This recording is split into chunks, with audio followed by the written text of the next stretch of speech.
C'est le point de départ des rendez-vous du cinéma québécois et c'est le film Roche-Papier-Ciseaux de Yann Lanouette-Turgeon qui en fait l'ouverture.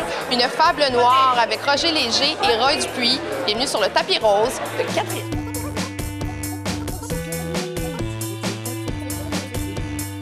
Roche-Papier-Ciseaux, on peut qualifier le film de fable noire. Est-ce que ce serait un terme correct?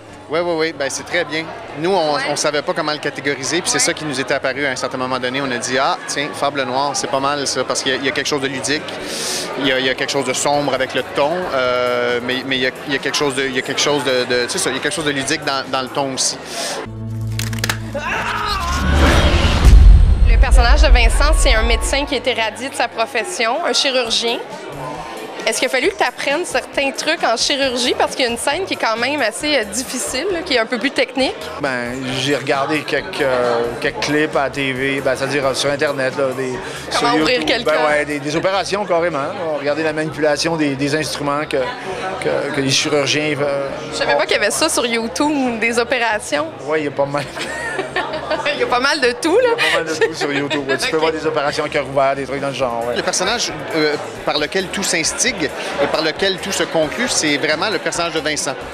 Donc, c'est un peu lui qui selon nous, est le fil conducteur au travers de donc le personnage de Vincent. Mais le point tournant, la plaque tournante du film, c'est Roger Léger. Oui, tout à fait. Ouais. Travailler avec Roy, c'est travailler avec un gars qui a tellement de métiers en cinéma, il connaît ça. Quand il dit quelque chose, Roger, regarde un peu plus là, tu comprends pourquoi. Lui, il connaît les lumières, il connaît les objectifs, il connaît tout. C'est son vrai métier. Est-ce que tu suggères des choses sur le plateau ou toi, tu te laisses diriger, manier comme de la plastine par le réalisateur?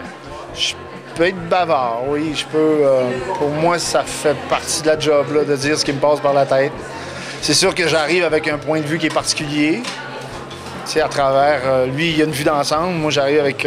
je peux spécialiser, si on veut, à travers...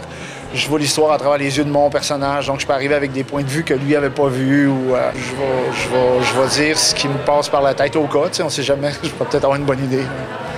Comment il est Roy Dupuis comme acteur quand on travaille avec comme réalisateur? C'est quelqu'un d'instinctif. Il me semble que c'est pas quelqu'un qui s'exprime beaucoup. Ah, ben non, au contraire. Mais en fait, c'est quelqu'un de très instinctif, mais c'est quelqu'un qui a une lecture exceptionnelle. Tu sais, il va arriver immensément préparé. Puis pour ne pas faire de mauvais jeu de mots, là, sa précision, elle est chirurgicale. Parce qu'il est assez solitaire, le personnage de Vincent. Oui.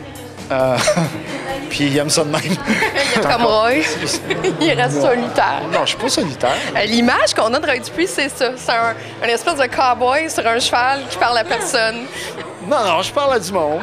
C'est bon de savoir ça. Ça m'arrive des fois, oui. OK, c'est bon.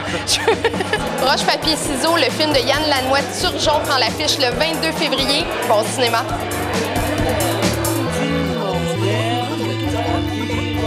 Le tapis rose.